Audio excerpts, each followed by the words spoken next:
সকালে ডাকেন না আমার মেয়ের রাজ্যা মৃত্যুর লাশ গরোটা।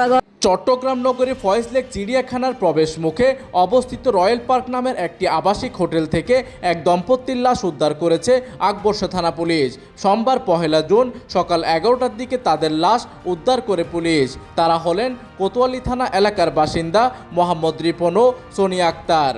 এদিকে আকবর্ষা থানা ভারপ্রাপ্ত কর্মকর্তা ওসি কামরুজ্জামান গণমাধ্যমকে জানান, নিহতরা রোববার 31 মে দুপুরে রয়্যাল পার্ক নামের ওই আবাসিক হোটেলে উঠেছিলেন।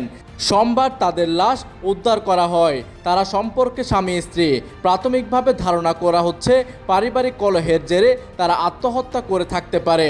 ঘটনাস্থলে গিয়ে সোনিয়াকে অচেতন অবস্থায় এবং রিপনকে ফ্যানের সঙ্গে ঝুলন্ত অবস্থায় পাওয়া যায়।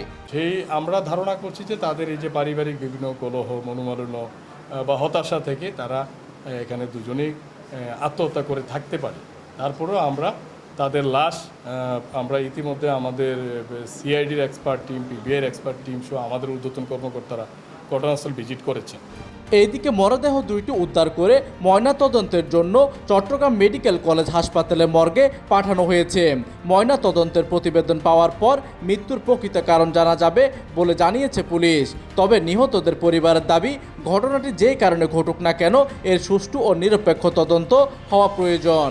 আমার মেয়ের বিচার চাই ভাই, আমার মেয়েটার কালকে সকালে ডাকেন না আমার মেয়ের রাজ্যা মৃত্যুর লাশ গরোটা দিয়েছে। তো আপনারা দেখছেন মিডিয়া, পুলিশ ওরা এসে দেখছে দরজা খোলা, তার মানে আমার ভাই আত্মহত্যা করার মতো মানুষ না। ঠিক আছে, আমি এটার একটা সুস্থ একটা তদন্ত চাচ্ছি আর একটা বিচার চাচ্ছি, সুস্থ বিচার। এইদিকে পুলিশ জানায়, ময়নাতদন্তের প্রতিবেদন পেলে মৃত্যুর প্রকৃত কারণ জানা যাবে। প্রতিনিধির তথ্য ও পাঠানো চিত্রে ডেস্ক নিউজ, দিগন্তের বার্তা 24, চট্টগ্রাম।